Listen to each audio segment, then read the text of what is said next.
यहाँ तो परमात्मा के लिए वो प्यारी आत्मा आती है जो परमात्मा के अंश हैं, जो पिछले जन्मों से उनके चरणों में कहीं ना कहीं किसी ना किसी रूप में वो उनके साथ रहे हैं। अब वो पार हो नहीं पाया, भटक रहे हैं, उनको फिर परमात्मा अपने बच्चों को इकट्ठा कर रहा किसी ना किसी माध्यम से, कोई टीवी से, चैनल से, या किसी पुस्तक से, या किसी मित्र से, रिश्तेदार से, भाई बहन से अपना संदेश भिजवा कर इनको फिर शरण में ले रहा है। तो ऐसी प्यारी आत्मा जो परमात्मा के बच्चे यहाँ आते हैं और इनके लिए जो सेवा होती है ये धर्म यज्ञ है। इस धर्म यज्ञ में आपका पैसा लगता है, इससे आपको पुण्य होता है, और जो पैसा आपका किराए में लगा वो भी आपका पुण्य के अंदर लगा। अब पुण्यात्माओं, जैसे जो अनजान व्यक्ति हैं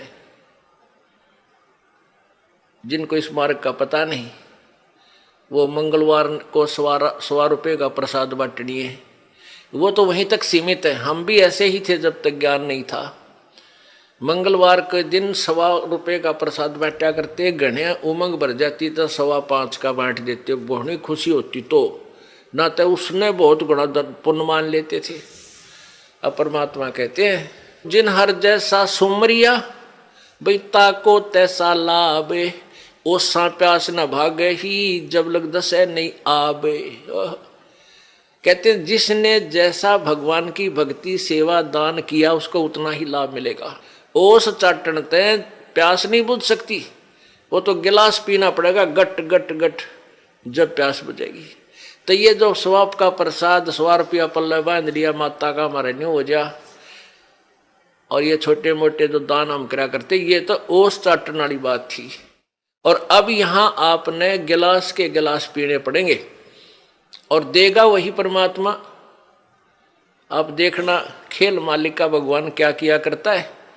अभी तक हम परमात्मा से सुख लेने के लिए पहाड़ों पर चढ़ गए, बर्फों पर चल पड़े, मालिक वहाँ मिलेगा उस मंदिर में, हम चले गए वहाँ मिलेगा, वहाँ पहुँच गए, कोई संत मिला उसके पास जाने की चेष्टा की, लेकिन वो चीज़ नहीं मिली।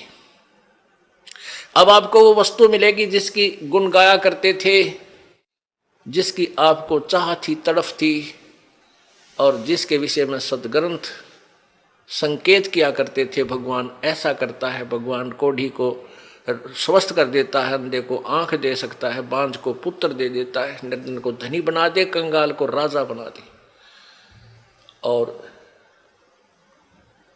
हर तरह के सुख भगवान ही दिया करता है। तो वो परमात्मा आपको अब मिलेगा, वो ही आपको सुख मिलेंगे जो भगवान दिया करता है। क्या बताते हैं, पर्वत पर्वत में फिरा भाई कारण अपने राम, फिर राम जैसे संत मिले जिन सारे सब काम।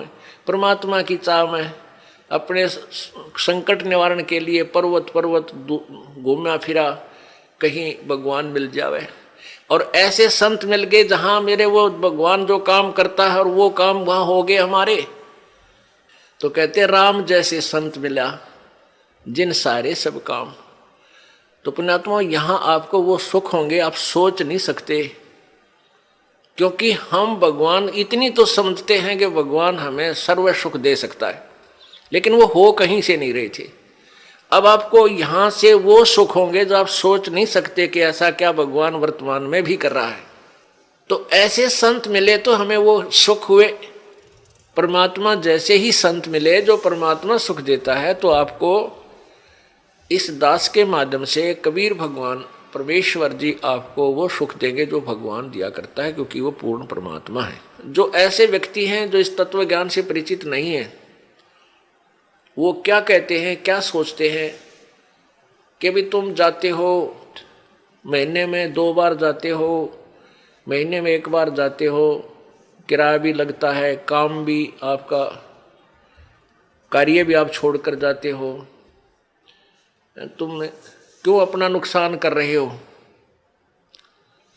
अब पुण्यात्माओं, अब उनको तो ज्ञान नहीं इस बात का, वो तो बालक है, अनजान है। जैसे एक कोई शहर का बाबू था, शहर में ही, बड़े शहर में वो पला, वहीं जन्मा पला, बड़ा हुआ, नौकरी योग्य हुआ, उसकी नौकरी उसकी सर्विस लगी रूरल क्षेत्र में, गांव में, और वो अपनी ड्यूटी ज्वाइन करने के लिए गांव में कार्यवर्ष जा रहा था। वहां पर एक खेत में किसान हल जोत रहा था बैलों से और गेहूं बीज रहा था। अब उस शहर के बाबूजी ने तो वो गेहूं अपने घर में देखे थे और एक ठेके में, एक टैंकी में, उसमें से माँ निकाल कर देती थी, नौकरानी आटा पिसवा लाती थी और माता बना के भोजन दे देती थी। वो बाबूजी खा कर और बड़ा हो गया था। उसने ये नहीं पता था ये गेहूं कैसे उत्पन्न होता है, कैसे बनता है। और जैसा भी अपना व्यवहारिक ज्ञान उसको था कि भी गेहूं की बड़ा अभाव है अपने भारत में और इसको बर्बाद नहीं करना चाहिए, बड़े संभाल के रखना चाहिए, क्योंकि वैसे माता पिता भी कहते हैं भाई अन्न को बर्बाद नहीं करना चाहिए, बड़ा ये जीवन दाता है। तो वो भी भावना उसमें थी। उसने क्या देखा कि किसान एक थैले में कणक गाल के, गेहूं डाल के और एक पाइप के द्वारा बैलों के पीछे हल पर लगे हुए उस पाइप में से और मिट्टी में वो गेहूं डाल रहा है, मिट्टी में डाल रहा है खेतों में।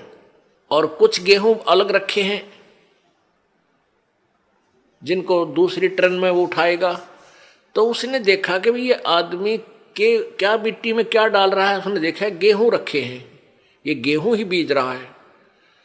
तो उस किसान से कि मुट्ठी से भी उसने देखा गेहूं डालता, उसको पक्का हो गया कि ये आदमी मूर्ख है जो ऐसी बढ़िया वस्तु, खाने की वस्तु, अन्न, गेहूं को और मिट्टी में डालने लग रहा। अच्छा पागल।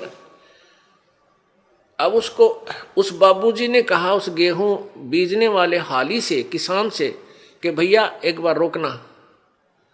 अब किसान ने सोचा भाई शहर का आदमी दिखा है, कोई रास्ता पूछता होगा। उसने बैल खड़े कर लिए, रोक दिया हाल। हाँ बाबूजी बताओ क्या काम है। तो बाबूजी ने बोला, अरे तू मूर्ख है क्या। वो शहर वाला बाबू बोला, अरे किसान तू पागल है क्या, इस गेहूं को बर्बाद कर रहा है, ये तो बहुत संभाल के रखने का है। ला गया लेक्चर देन जिसा उसने बेरा था बॉडी पीरियड ने। अब वो किसान ने सोचा यो कितना है क्या बंदर, इसने यो मन ने मुझे शिक्षा देने लग रहा है उल्लू। वो समझ गया कि इन्हें बोतलू है कह लेने दे इसने सारी। वो जब सब अपनी शिक्षा दे चुका, जब पहले उसकी मूर्खता उसको पता लग गया कि भाई वो इसने पता ही नहीं होगा इस प्रोसीजर का, तब उस किसान ने उसको समझाया कि भगत जी बात सुन, मैं गेहूं को बर्बाद नहीं कर रहा, ये बर्बाद जो मैं करता हुआ नजर आ रहा हूं ये मुझे आबाद करेगा। ये गेहूं देख, 1 एकड़ में 40 किलो डालूंगा, 40 किलोग्राम, और एक ट्रैक्टर की ट्राली भर के ले जाऊंगा, इतना इसमें धन होगा मुझे। यानी 40 किलो डालूंगा 1 मन, तो मुझे 60-65 मन गेहूं यहां से मिलेंगे। अब वो बता रहा था लेकिन उसको समझ में पल्ला नहीं पड़ रहा। बाबूजी के हक में कैसे मानूं भाई। अच्छा मूर्ख है, मिट्टी में बर्बाद कर रहा है और कहता गेहूं 65 मन होंगे 1 मन के। किसान ने कहा कि आप 4-5 महीने के बाद आना, अप्रैल में, और फिर दिखाऊंगा तुझे ये मैं बर्बाद कर रहा हूं, यही मुझे आबाद करेंगे। अब वो चला गया। वो फिर आया इसी प्रकार अप्रैल के महीने में। उसने देखा, किसान ने उसको दिखाया कि 1 कनक का दाना डाला था और कम से कम 10-12 ये गुच्छा बन गया, देख नीचे से, और प्रत्येक पौधे के ऊपर 1-1 बाली आई है, एक बाली में 30-40 दाने हैं। उसने ऐसे करके वो दिखा, देख बाबूजी। तब उसकी चौंध टूटी, भाई आप ठीक कह रहे थे। तो पुण्यात्माओं, जो आज आप दान कर रहे हो, किसी प्रकार यहां भगवान के दरबार में आने का आपका किराया तक भी आपके पुण्य में लिखा जाएगा। और जो अनजान है वो तो ऐसा समझ लो जिसने कभी देखा ना हो गेहूं उत्पन्न कैसे होते हैं। उस 4 मन गेहूं को ही चिपटा बैठा रहा, उसी को सुरक्षित रखे, आगे कहां से मिलेंगे उसको। तो आप जो पुण्य कर रहे हो, ये दान कर रहे हो, यही आपको आबाद करेगा। कहते हैं देते को हर देत है जहां तहां से आने, नहीं दिया फिर मांगते फिर यो साहिब सुने ना कान। जिन्होंने देखो आज एक तो इतना गरीब है, फाइनेंशियली इतनी वित्तीय हालत उसकी कमजोर है कि रिक्शा चला रहा है, एक ऐसा है मजदूरी कर रहा है, एक रिक्शा चला रहा है, एक उसके अंदर विराजमान है, बैठा है, दोनों ही मनुष्य। तो पुण्यात्माओं, एक गाड़ी चला रहा है ड्राइवर, एक मालिक उसमें बैठा है और गाड़ी भी मालिक की है। तो इतना भेद यूं क्यों हो गया? क्योंकि पिछले जन्म जन्मांतरों की जैसी भी जिनकी भक्ति शक्ति है, जितना भी जिन्होंने पुण्य किया हुआ है, वो आज आपको ज्यों का त्यों दे रखा है। जिन्होंने पीछे कोई पुण्य किया नहीं, वो आज कंगाल है और एक एक पैसे को मांगते फिर रहे हैं। अब कोई नहीं सुना है, अब देते को हर देत है। जिन्होंने दान किया उनके ठाट ठाट कर रखे हैं। छोटा सा बच्चा बिजनेस में लग जाता है और चारों तरफ से उसके पूरी प्रोग्रेस हो जाती है, विकास होता है, क्योंकि उसने पिछले जन्म में पुण्य कर रखे, वो भगवान दे ही देगा, उसमें टोटा होने ना दे उसके। तो इस प्रकार अब आप जो दान करोगे, प्रथम तो आप इस बात से परिचित हो जाओगे कि अब जो दान करोगे उसका बेनिफिट केवल अगले जन्म में लेने की चाह मत रखना।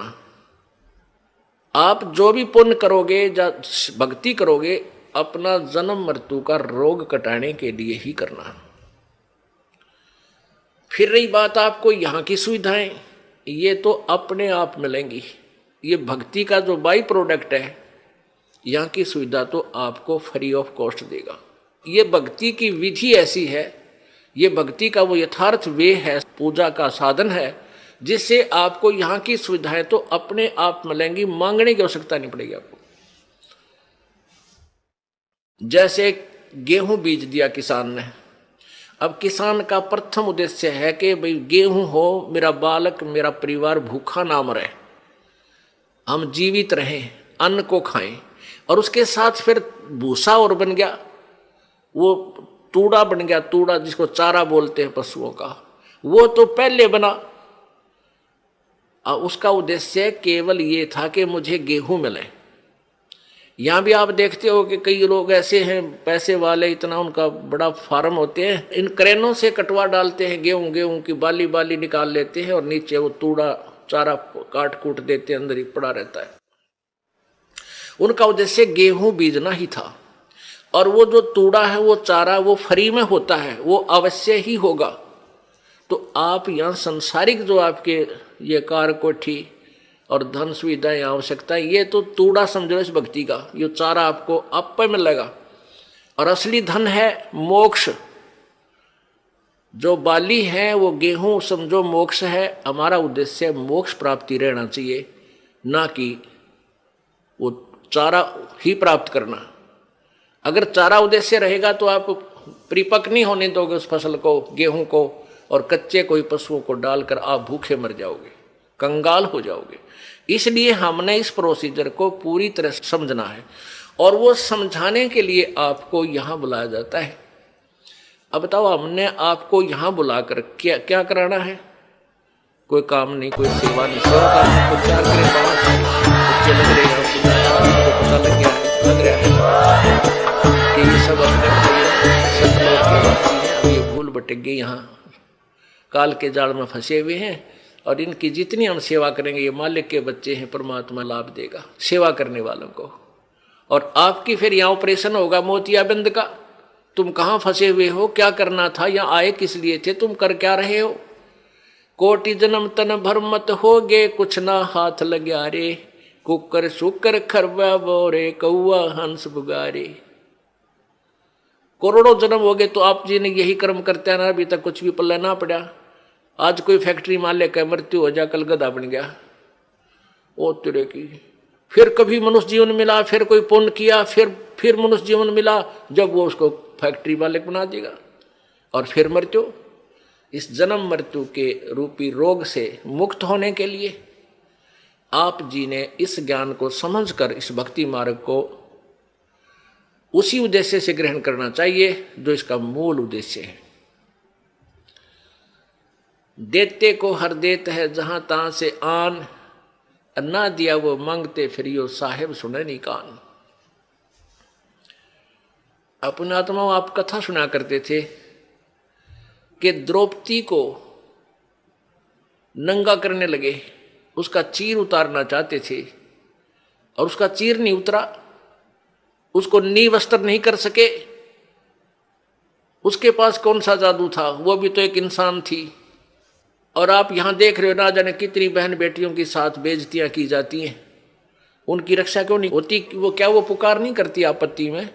क्या वो भगवान को याद नहीं करती उस समय जब उनके ऊपर आपत्ति आती है, कोई दुष्ट दुखी करता है?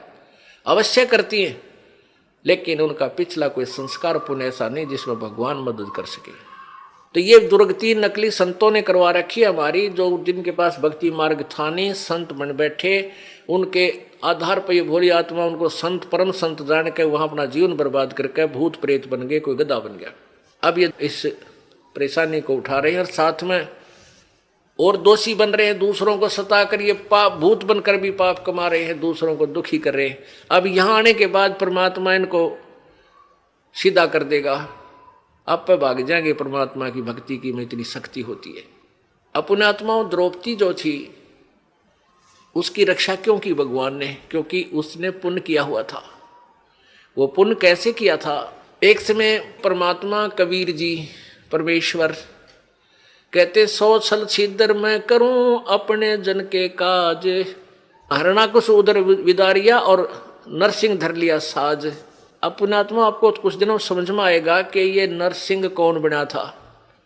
ये वो परम शक्ति आई थी, पूर्ण परमात्मा, उसने नरसिंह रूप धर के और उस बालक भगत की प्रहलाद की रक्षा की थी और हिरण्यकशिपु का विनाश किया था।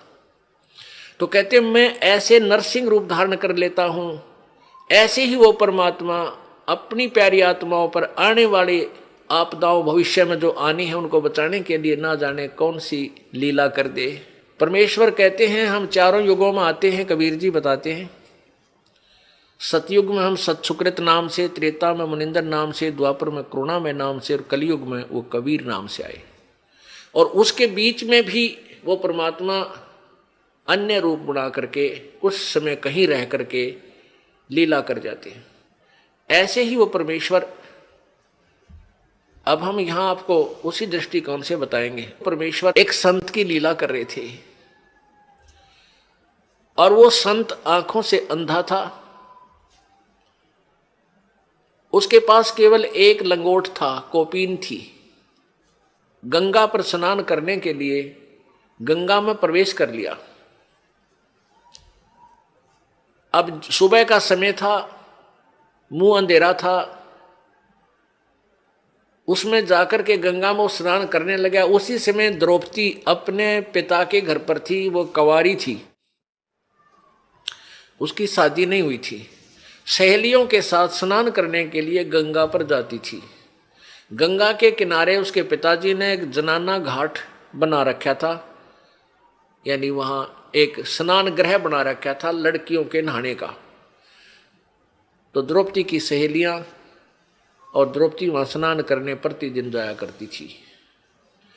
अब जो ही वो लड़कियां स्नान करने के लिए गई तो लड़कियां की आवाजें एक दूसरे से बातें करती हुई चलती हैं, दूर तक पता चल जाता है लड़कियां जा रही हैं। तो उस संत ने सोचा कि भाई लड़कियां स्नान करने के लिए यहां आ रही हैं और यहां अवश्य कोई घाट है और तू तो गलत जगह आ गया, जनाना घाट के पास आकर तू स्नान करने लग गया।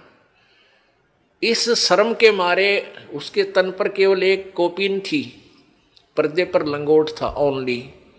इस शर्म के मारे वो दरिया में गहरा चला गया और छाती पानी में, इतने पानी में अंदर प्रवेश कर गया। अब द्रौपदी ने देखा कि साधु संत स्नान कर रहा है, साधु भक्त। और पुण्यात्माओं, भगत के अंदर एक विशेष प्रेरणा होती है, क्योंकि हमें पता है कि परमात्मा ना जाने किस रूप में कहां दर्शन दे दे। तो पुण्यात्मा के अंदर संत की वेशभूषा में परमात्मा दिखाई दे जाता है। वो सोच लेता है साधु है, भक्त है, भगवान की चर्चा करता है, इसके पास बैठ कर कुछ देर भगवान की चर्चा करेंगे। तो द्रौपदी ने इस दृष्टिकोण से देखा कि साधु मिल गया सुबह सुबह और इससे भगवान की चर्चा करेंगी। उसने देखा कि स्नान कर रहा है, हम भी स्नान कर लेती हैं। कहते हैं साधु दर्शन राम का मुख पर बसे सुहाग, और दर्श उन्हीं को होते हैं जिनके पूर्ण भाग। कबीरा दर्शन संत का परमात्मा आवे याद, और लेखे में वाए गड़ी बाकी का समय व्यर्थ बाद। अपने आत्मा जितना समय आपको मालिक ने आने का दिया है, चर्चा सुनने के दिया है, ये एक विशेष घड़ी है आपकी, एक विशेष समय है। ये आपके बहुत अच्छे अकाउंट में, गुड अकाउंट में लिखा जाएगा। तो इस दृष्टिकोण से लड़की स्नान करने लगी, वो द्रौपदी जी भी स्नान करने लगी।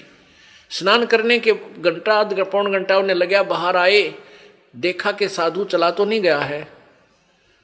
तो द्रौपदी ने क्या देखा कि साधु स्नान नहीं कर रहा है, वो तो ऐसे कोई वस्तु खोज रहा है।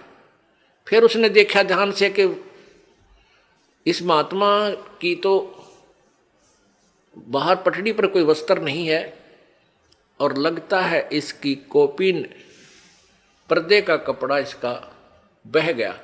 तो क्या हुआ, उस संत का स्नान करते समय जो उसने एक धागा तागड़ी बांध लेते हैं, बेल्ट की तरह एक छोटा सा धागा बांधा करते हैं पतला सा, उसने यहाँ हरियाणा में तागड़ी बोले, एक बेल्ट टाइप, और उसमें लंगोट उलझा लिया करते वो ऊपर आगे पीछे, और वो तागड़ी टूट गई, वो कोपीन भी बह गई, निवस्त्र हो गया संत।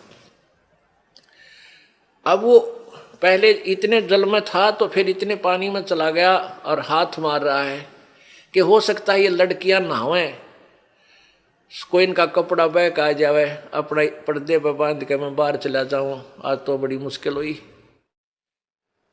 अब वो सोच रहा था, ऐसा हाथ मार रहा था कि शायद कोई हाथ लग जावे, ऐसे ऐसे कर रहा था। अब लड़की ने देखा कि नहा नहीं रहा है, तो क्या बात है, ऐसे ऐसे हाथ कर रहा है, ऐसे ऐसे। तो देख लिया आपने विचार करके कि इसका तो कोई कपड़ा निवस्त्र है ये, और कपड़ा इसका खो गया।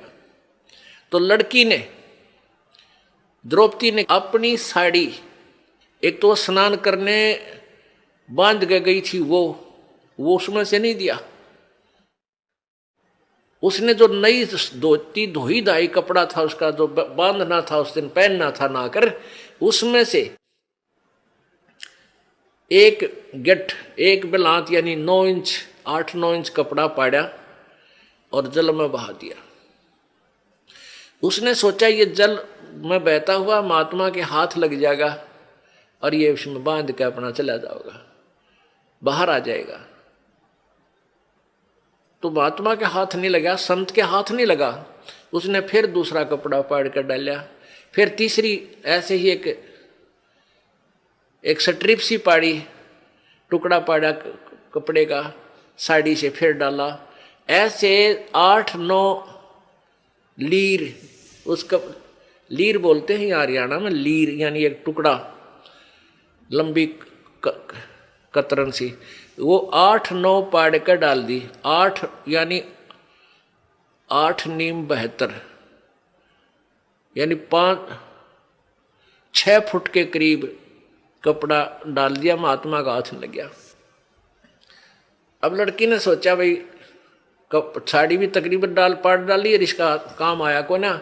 वो न्यों सोचा थी कि कहीं मैं बोल पड़ी और निकट जाऊंगी, महात्मा शर्मा जागा, शर्म का मारा कहीं आगे को ना सरक जा, दरिया का बहाव बहुत ज्यादा है, कहीं डूब ना जा। फिर उसने सोची तो मुंह तो नहीं बोलूंगी नहीं, एक लंबी लकड़ी ले ली, जंगल से लंबी लकड़ी लाई ढूंढ के, और उसके एक लीर और पाड़ी, एक टुकड़ा और फाड़ा 8-9 इंच का, और उस लकड़ी का लपेटा दे के, और महात्मा ऐसे हाथ मार रहा था, उसके हाथ के निकट कर दी।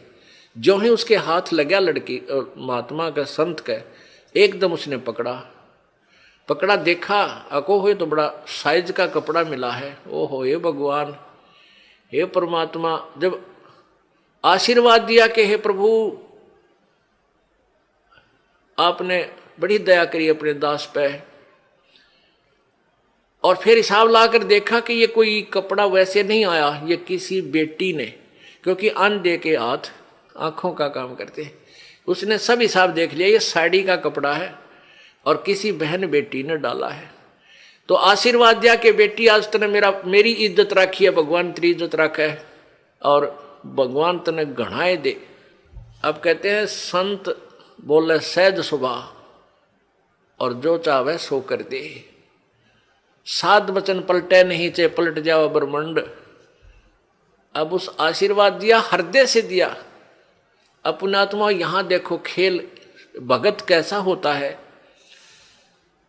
लोभ करे तो ऐसा करे, लालच करे तो ऐसा करे। ये नकली लालच नहीं करे, किसी का जो है ना मिलावट कर दी, किसी का घाट तोल दिया, किसी का कुछ गड़बड़ कर दी, ये लालच माड़े हैं, ये गलत होते हैं।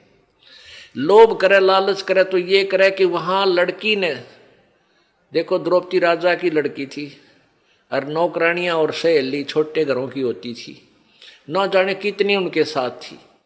और वो एक बांदी को कहती कि तू अपनी साड़ी में तो फाड़ के टुकड़ा डाल दे, तो वो तुरंत डाल देती। पता था कि राजा की लड़की मुझे इससे भी सुंदर साड़ी लाकर नई दे देगी। और राजा की लड़की का आदेश मोड़े कौन नहीं, उसको उल्लंघन नहीं हो सकता। लेकिन वहां उसने देखा कि यदि मैं अपनी साड़ी आज मैं दान करूंगी मुझे मिलेगा, और बांदी करेगी तो बांदी को मिलेगा।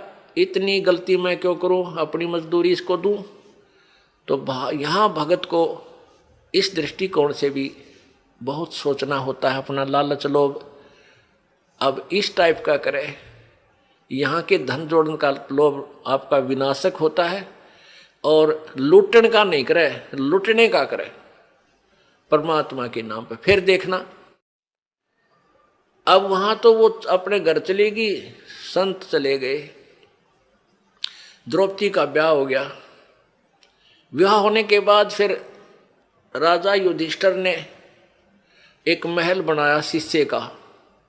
द्रौपदी पांचों पांडवों की साजली पत्नी मां के आशीर्वाद से होगी। उधर से दुर्योधन जो था वो धृतराष्ट्र का पुत्र था और युधिष्ठिर अर्जुन हर का चचेरा भाई था, यानी ताऊ का लड़के थे। अब धृतराष्ट्र अंधा था, पांडव उनका पिता जो था युधिष्ठिर हर का वो अंधा नहीं था, तो उसको बड़े भाई को वैसे राज, बड़े बेटे को राज मिलता है, धृतराष्ट्र को राज नहीं मिला था इस कारण से, अंधा होने के कारण। इसलिए युधिष्ठिर के पिताजी को राज्य प्राप्त हुआ था। उधर से दुर्योधन ईर्षा रखता था कि ये राज हमें क्यों नहीं मिला। उधर क्या हुआ कि जब इन पांडवों ने अर्जुन होर ने एक महल बनाया शीशे का, काफी शीशा लगा हुआ था अधिकतर उसमें, आर पार पारदर्शक। और एक दिन दुर्योधन उसमें चला गया महल में, द्रौपदी वहां पर थी। उसने देखा कि दुर्योधन की टक्कर लगी, शीशा दिखा को नहीं, टक्कर लगी तो एकदम वो ऐसे गिरता हुआ मुश्किल से बचा। और द्रौपदी ने हंस के मजाक करते हैं जैसे अपने छोटे पति के छोटे भाई से यानी देवर से मजाक कर दिया, कहा कि अंधों की संतान अंधी ही होती है। अब उसने कहा था एक हंसी मजाक में, और वो मान गया दुख गणा। इस बात को सुनकर उसकी तनमन में आग लग गई और उसका प्रतिशोध लेने की सोचने लग गया। तो क्या किया उन्होंने, जुए में युधिष्ठिर को खिलाया और जुए में सारा राज भी जीत लिया और द्रौपदी को भी दांव पर लगा दिया युधिष्ठिर ने, और द्रौपदी भी जीत ली।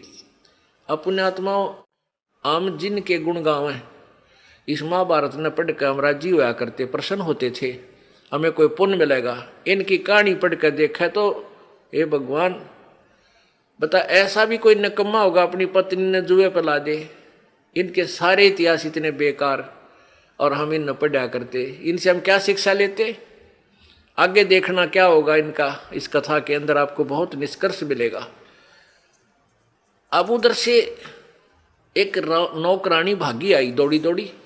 दुर्योधन ने कहा कि जाओ लाओ उस अर्जुन की पत्नी को यहां बैठाओ, मेरी जांग पे लाके नंगी करके। देख कितनी बेहुदी बात, और भरी सभा में।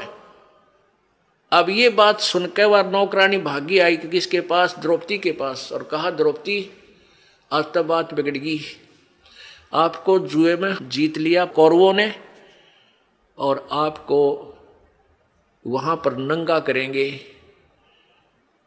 दुर्योधन कह रहा है कि उसने मुझे अंधे की संतान कहा था और हम अंधे की संतान हैं, हमें कुछ दिखाई नहीं देता, वो उसको शर्म क्या आएगी, उसको नंगा करो मेरे सामने, हम तो अंधे हैं। अब द्रौपदी का यह बात जची नहीं कि ऐसे कैसे हो सकता है। उस नौकरानी से द्रौपदी ने पूछा वहां और कौन बैठे हैं? कि पांचों पांडव बैठे हैं, चाचा विदुर बैठा है और भीष्म पितामह, द्रोणाचार्य और कर्ण, और साथ में 101 कौरव बैठे हैं। द्रौपदी ने कहा कि नालायक, इतने आदमियों में और मुझे नंगा कैसे करेंगे, तेरा दिमाग खराब है।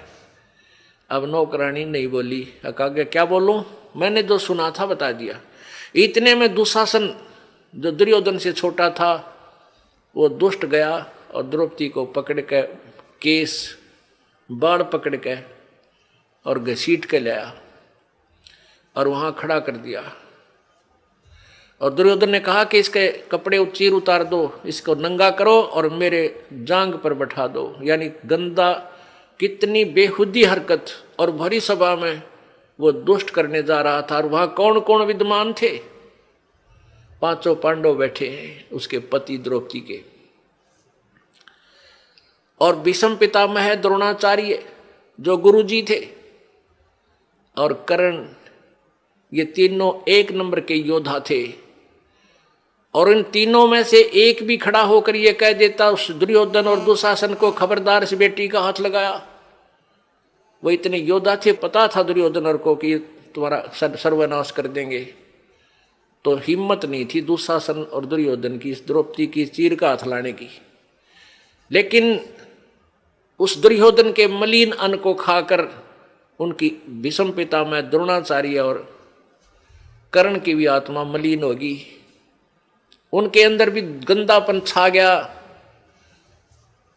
और उस लड़की को नंगा देखने के लिए वो भी वहीं विराजमान रहे। और उन्होंने उठकर ये भी नहीं कहा तुम के जुल्म कर रहे हो, क्या करने जा रहे हो। इंतजार करते रहे, बैठे हैं कि कब नंगा हो, कब नंगी होगी। तो उनमें के मलिनता होगी। सोच लेना पुण्यात्माओं, जिनको हम बड़े बहादुर और बड़े नेक व्यक्ति मानते थे। उस पूरी सभा में जब उसने देखा अपने पांचों पांडवों की तरफ, पांचों पांडवों की ओर देखा कि ये अभी इन कौरवों को सीधा कर देंगे, मेरी बेइज्जती को नहीं देख सकते। लेकिन वो बंध चुके थे, वो उसको दांव पर लगा चुके थे, वो मर्यादा में बंद कर बैठ गए थे। उन्होंने भी ऊपर को नहीं देखा। जब द्रौपदी ने पुकारा मेरी रक्षा करो, पांचों पांडव नीचे जमीन पर ऐसे गर्दन करके और ऐसे जमीन खोदने लगे। फिर भीष्म पितामह द्रोणाचार्य और कर्ण से पुकारा कि मेरी रक्षा करो। वो तीनों ने भी कोई उत्तर नहीं दिया, कोई रिस्पॉन्स नहीं दिया। केवल एक विदुर था जो भक्ति बीज था, जो एक पुण्य आत्मा था। वो खड़ा हुआ और दुशासन से कहा कि दुशासन, अरे दुर्योधन, तुम किसकी बेइज्जती कर रहे हो? अपने ही परिवार की। अरे पांडवों की बहू और कौरवों की बहू में क्या अंतर है? दुनिया के कहेगी अपनी इज्जत आप पे उतार रहे हो, तुमने कुछ शर्म आनी चाहिए, कुछ लज्जा करो। तो दुर्योधन ने कहा दुशासन, इसका दर्दे दो दड़ाक, यो तो भाई सदा पांडवों की तरफ बोलता है, ये चाचा नहीं दुश्मन है, ये इन्हीं का चमचा है, इन्हीं की ओर बोलता है। अब दुशासन ने अपने चाचा के थप्पड़ मारा और कहा कि तू तो इन्हीं की ओर बोलता हमेशा, हमारा तूने कभी पक्ष नहीं लिया। तो विदुर जी वहां से उठकर चल पड़े। पुण्यात्माओं, जो भगवान से डरने वाले इंसान होते हैं वो न तो अत्याचार देख सकते और ना सहन कर सकते हैं। अब उसने देखा कि यहाँ तेरी बात नहीं चली, कहनी थी वह कह दी। पंचायत में जो पुण्यात्मा भगवान से डरने वाले हों उन पंचायतियों ने स्पष्ट बात कह देनी चाहिए, इसको मानना चाहिए मत मानना, नहीं तो वो दोषी हो जाते हैं। तो विदुर ने अपने जो कहना था वो कह दिया कि ये गलत कर रहे हो, तुमने ऐसा नहीं करना चाहिए। तो उसमें विदुर को उन्होंने थप्पड़ मार दिया, लज्जित किया, विदुर उठकर चला गया। अब क्या बताते हैं, विदुर कहे ये बंधु थारा, एक कुल एक परिवारा। विदुर के मुख पर लगा थपेड़ा, तू तो है पांडवों का चेहरा, तू तो है बांदी का जाया। भीष्म द्रोण और कर्ण मुस्काया। अपने आत्मा इनके इतिहास देखना, जिनको हम बड़े महान आत्मा समझ कहा करते, भीष्म दादा भीष्म। अब जब उसने थप्पड़ मारा दुशासन ने अपने चाचा कर ने बोला तो बांदी का जाया है, बांदी का जाम है, तेरे अंदर तो ये हीन भावना ही रहेगी, तो सूरवीर थोड़ा ही है। तो उस बात के ऊपर वो तीनों हंसने लगे। कौन? भीष्म पितामह, द्रोणाचार्य और कर्ण। जबकि उन्हें खड़ा होकर कह देना चाहिए था, बेशरम तेरे शर्म ने अपने चाचा पर हाथ उठा दिया, अपने बाप का मार दिया, तेरे चाचा का मार दिया, तो ये सोच। लेकिन वहां दांदरे का डर लागे, दायतरे का है, और उन्हें धमकाना चाहिए था अपने उस बच्चे को। तो पुण्यात्मा इस काल के जाल को ऐसे समझा जाएगा। अब वो तीनों हंसने लगे। जब द्रौपदी ने देखा कि ये दांदरे काट रहे हैं, ये किसकी मदद करेंगे तेरी, जब उसने प्रार्थना भी करी मेरी रक्षा करो, नीचे को गर्दन कर ली और बैठे रहे। अगर भीष्म पितामह द्रोणाचार्य कर्ण के मन में दोष नहीं होता, उठकर चले जाते, और उधर से दुशासन चीर पकड़ कर उसको नंगी करने के लिए तैयार है, और वो बैठे हैं वहां पर। तो पुण्यात्माओं, जैसे हम संसारिक लोगों का सहारा जब तक लेते हैं, वो सहारा पूर्ण नहीं होता, कच्चा होता है। जैसे हम किसी अच्छा रिश्तेदार है, पैसे वाला है, हम उसको अपना मान कर काख पीटते हैं, भाई हमारा रिश्तेदार बड़ा साहूकार है। उस साहूकार रिश्तेदार पर 20,000 रुपये ले आओ एक बार उधारे, और वो दो वर्ष बाद देना, और फिर जाना उससे मांगने, जा अपने चाह ने भी टोक लेते हैं, नुका पैसे दे मेरे पहले वाले। अब वहीं पता लग लेगा कि और उधारे दिए हैं वो तो, और ऐसा इतना जता देगा, उठाया जाना रखा जा। और दूसरे मान लिया आप किसी मंत्री, मुख्यमंत्री, प्रधानमंत्री की आड़ में, अन्यों सोच लो हम तो बहुत कुछ प्राप्त कर लिया, कल ना उसकी टिकट कट जाए, मृत्यु हो जा, या वो पद पर ना रहे, फिर क्या, ये सहारा कहाँ गया? तो हमने वो एक ही सहारा चाहिए जो मालिक का स्थायी है, जो कभी हमारा साथ नहीं छोड़ सकता। तो जब तक हम संसारिक लोगों का आश्रय तकते हैं तो परमात्मा मदद नहीं करता, साइलेंट रहता है भगत के लिए। वैसे तो जो अपना किया है वो कर्म भोग ही रहा है। जब द्रौपदी ने देख लिया भाई ना तो ये 500 पांडव शीश ऊपर न कर रहे, क्योंकि ये बंध गए, इन्होंने जिता दिया मेरे को, अब ये मर्यादा में बंध गए। और भीष्म पितामह द्रोणाचार्य और कर्ण ये इसका रोटी खा के इस दुष्ट की ये बंध गए, अब किस तो पुकार करूं।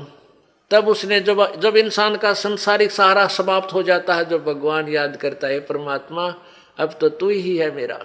अरे भले आदमी, पहले भी यही था, तेरा भूल थी, तुम इनको अपना मान रहा था जो तेरे नहीं थे।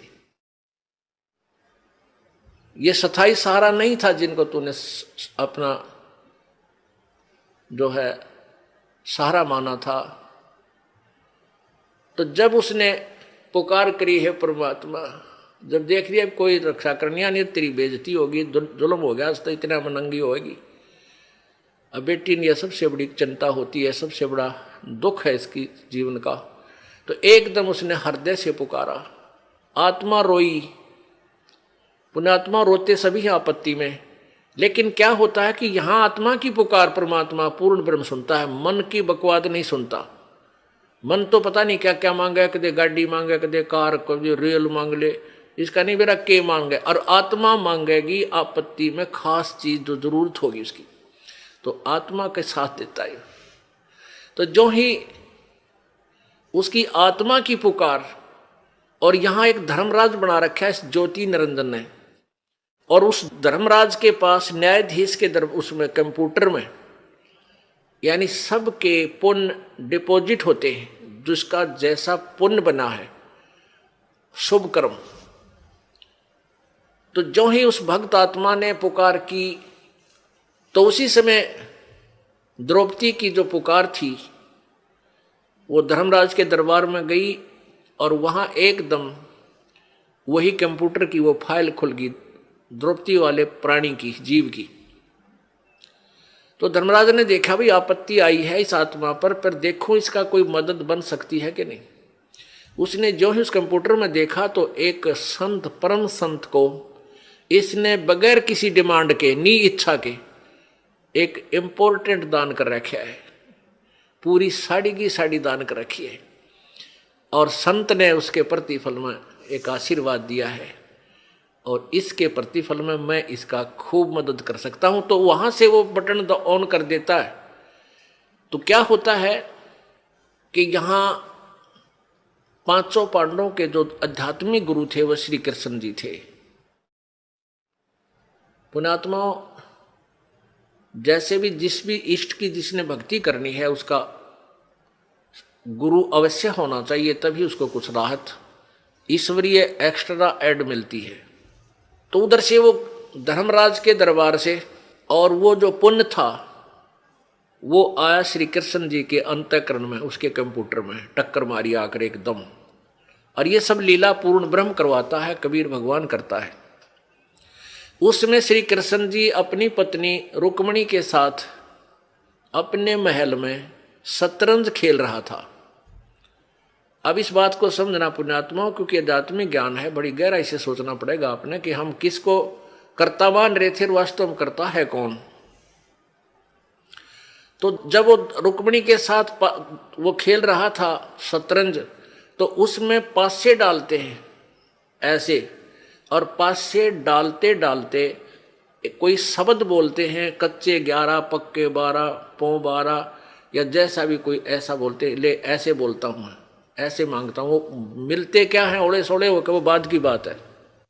तो जो ही श्री कृष्ण जी ने पासे डाले, उधर से वो कंप्यूटर धर्मराज के दरबार से कंप्यूटर से रिफ्लेक्स होकर के वो पुण्य आया श्री कृष्ण जी के पास, और एकदम श्री कृष्ण उसमें पावर आई, एकदम श्री कृष्ण जी का हाथ ऐसे आकड़ गया। पौ 12 नहीं बोला, कच्चे 12 18 नहीं बोला, हाथ ऐसे करके कहने लगा अनंत।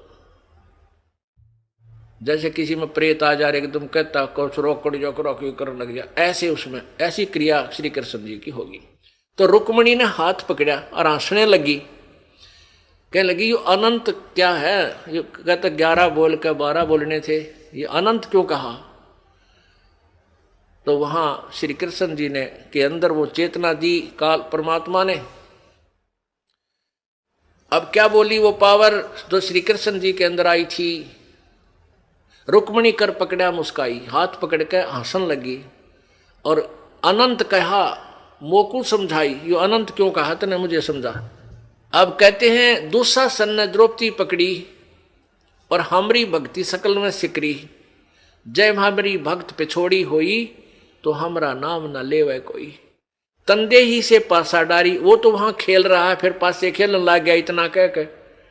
तो वहां से वो शक्ति, वहां से जैसे अब यहाँ कंप्यूटर आजकल जो चल पड़े हैं, इनसे बहुत कुछ राहत हमें आध्यात्मिक ज्ञान सुनने में मिलती है। जैसे कंप्यूटर लिखने वाले क्या करते हैं, एक पॉइंट से लेते हैं, फिर उससे आगे उसका लेखन कार्य उसी से करते हैं, कितना कर लो जाए।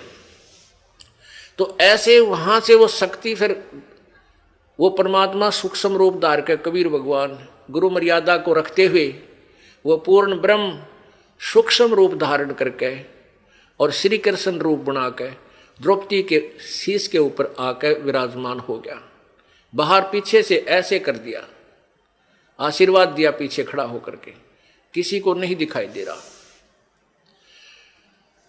कहते हैं तंदे ही से पासा डारी, पहुंचे सूक्ष्म रूप मुरारी, खेचत खेचत खेच कसीसा, सिर पर बैठे हैं जगदीशा। द्रौपद सुता को दीने लीर, ताके अंत बढ़ाए चीर। उस अंधे को कौपीन दी थी। द्रौपद सुता को दीने लीर, एक टुकड़ा दिया था साड़ी का, और जाके अंत बढ़ाए चीर। अब खेचत खेचत खेच कसीसा, सिर पर बैठे हैं जगदीशा। द्रौपद सुता के चीर बढ़ाए, संख असंख्यों पार नहीं पाए। अब दुशासन ने खूब जोर लगा लिया, अपनी तरफ से खींच खींच कर ढेर लाग गया वहां साड़ी का, अंत नहीं आया। दुशासन इतना तगड़ा बताते हैं कि कई हजार हाथियों की ताकत, इतना जैसे आजकल हॉर्स पावर से बिजली की ताकत नापते हैं ना, उसमें आदमियों की ताकत एलिफेंट पावर से नापा करते हैं। तो 1000 एलिफेंट पावर का था वो दुशासन। और द्रौपदी एक कोमल सी बेटी, भक्ति की शक्ति के सामने वो राक्षस फीका पड़ गया। उस कोमल कमल के फूल जैसी उस लड़की का वो पत्ता भी नहीं तोड़ सका, यानी उसका कुछ नहीं बिगाड़ सका। तो जिन्होंने प्रभु का आश्रय लिया है विधिवत, तो उनको कहते हैं देते को हर देत है। जहां तहां से आन और ना दिया वह मांगते फ्री हो, फिर परमात्मा सुने नहीं कहा। तो पुण्यात्माओं, अब जैसा भी आप पुण्य धर्म करते हो वो आपके गुड अकाउंट में लिखा जाता है। जब तक आप परम संत पूर्ण परमात्मा की शरण में नहीं आते, तब तक आपके जो पुण्य डिपॉजिट भी होते हैं वो भी काल यहीं बर्बाद करवा देता है। आज जैसे द्रौपदी के ऊपर यह तो आपत्ति टल गई, और फिर केवरानवटी हुई, हिमालय में जाकर गड़ गए, राज्य भी गया, कुछ नहीं रहा, फिर नरक में डाल दिए गए। अब हमने यहां केवल इतना ही लेना है कि आप यहां परमात्मा के चरणों में आए हो,